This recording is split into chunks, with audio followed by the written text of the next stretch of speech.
Hello! On se retrouve aujourd'hui pour un épisode un peu technique comme je les aime, sur les angles du thème astral. Alors c'est possible que vous ne sachiez pas ce que c'est un angle, parce que vous ne connaissez pas le terme, mais qu'en réalité vous sachiez de quoi il s'agit. Un angle, c'est l'ascendant, le descendant, le fond du ciel et le milieu du ciel.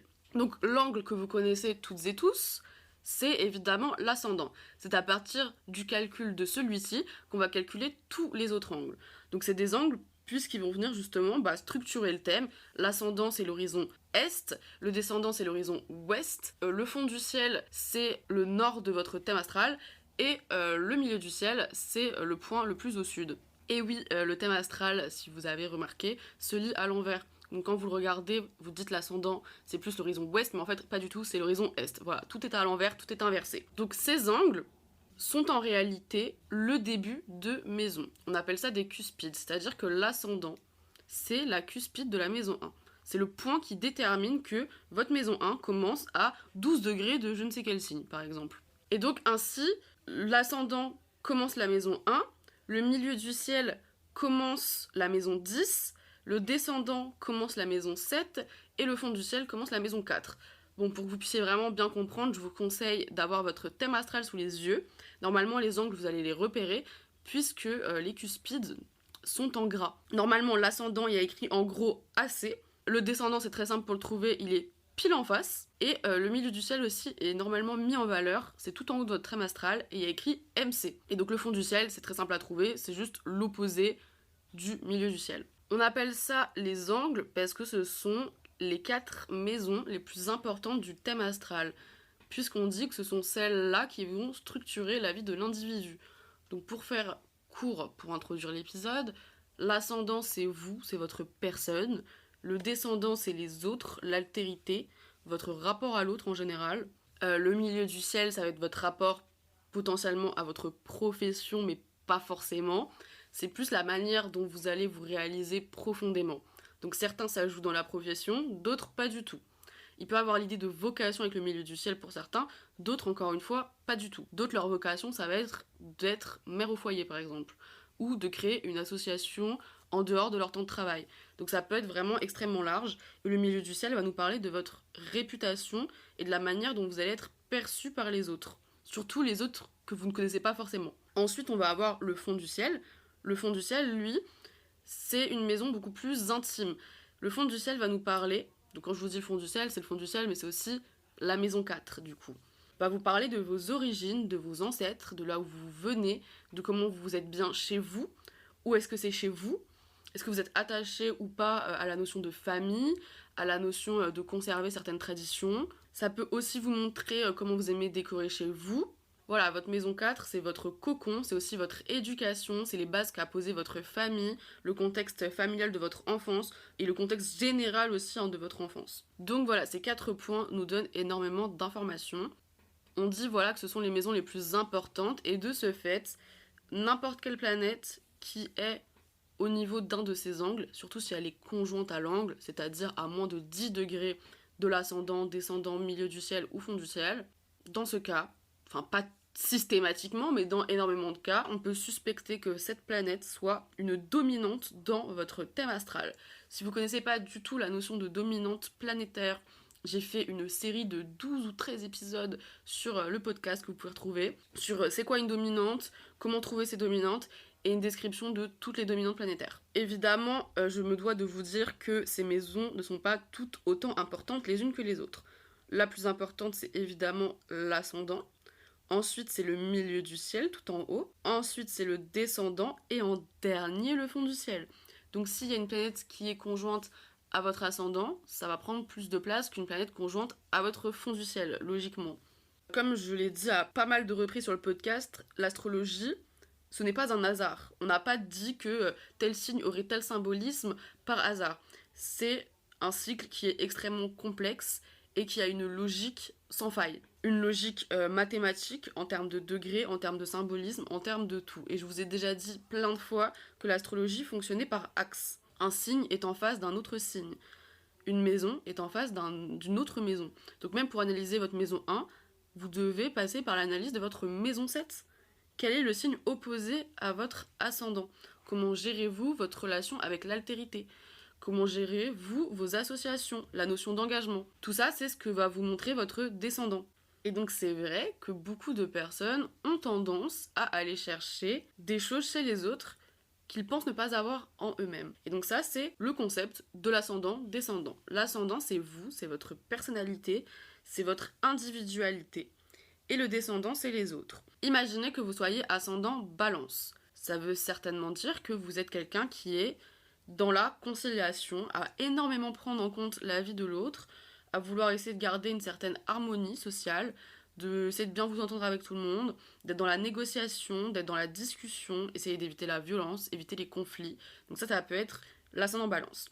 Mais si du coup vous êtes ascendant balance, vous êtes automatiquement descendant bélier, puisque le bélier et la balance forment un axe et sont l'un à l'opposé de l'autre. Et donc vous pouvez avoir la tendance à attirer des gens qui correspondent à l'archétype du bélier. Et je ne dis pas que vous pouvez attirer des béliers. C'est pas ça. Je dis que vous pouvez attirer des gens qui ont des personnalités ou des énergies qui se rapprochent de ce signe-là, sans forcément dire qu'ils sont signe solaire bélier.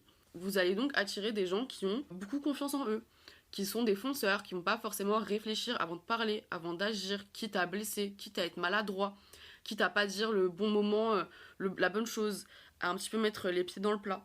Et un truc un peu égoïste et assez auto-centré chez le bélier qui fait qu'il va pas forcément prendre en compte l'harmonie de la situation. Est-ce que je nique le moment là si je dis tel truc? Bon, le bélier il s'en fout un peu de tout ça.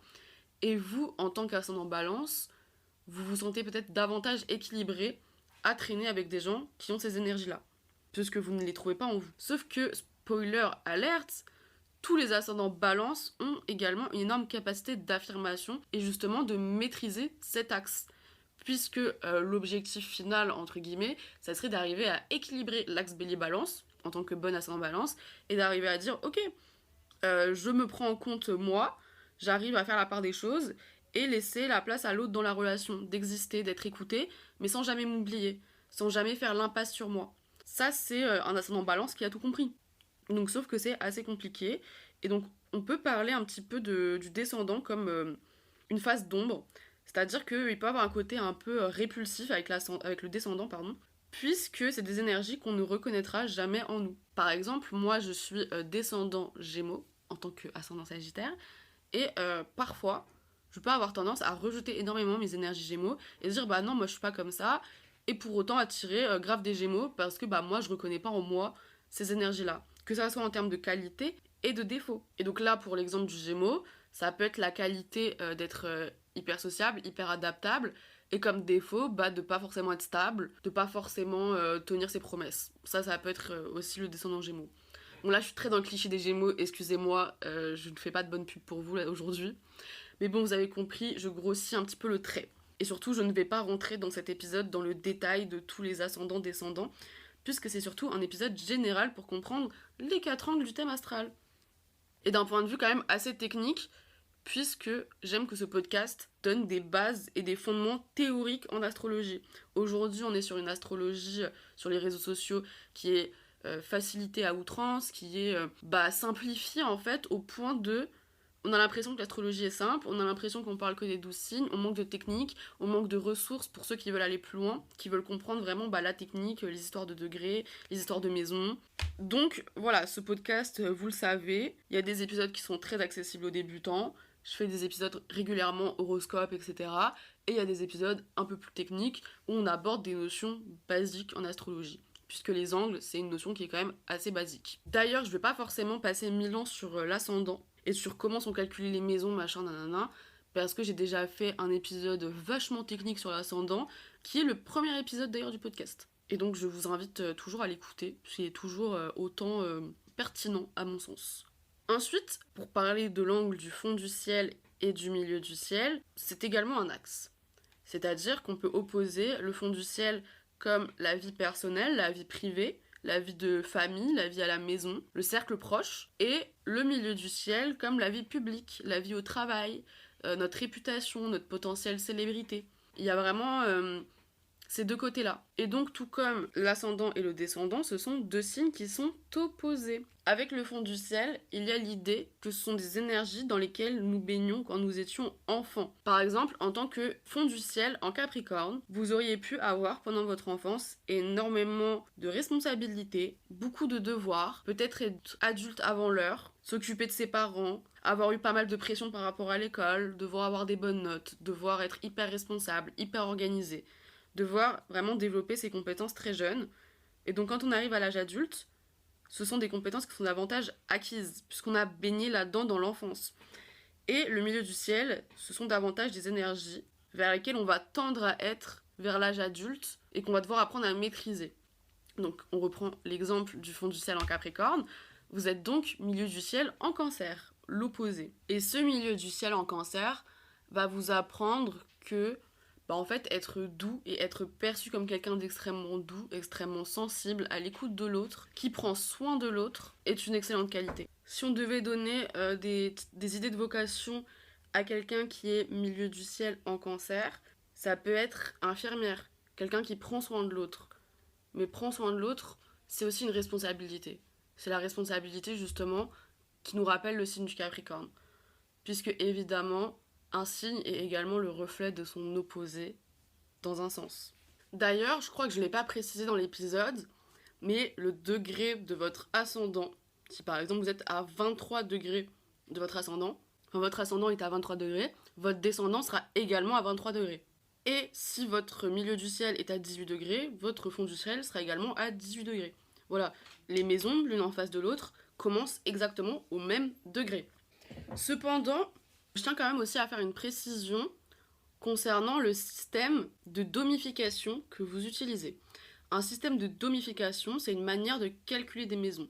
Il y a plusieurs manières, selon les astrologues, selon les techniques, selon les pays. Moi, je précise que j'utilise le système Placidus, qui fait que le milieu du ciel, c'est le début de votre maison 10. Or, si vous utilisez d'autres systèmes que le système Placidus, ça ne sera pas forcément le cas. Mais je tiens à dire que le système Placidus est un des plus utilisés en France. Si vous calculez votre thème astral, en général, c'est ça qui se ressortira.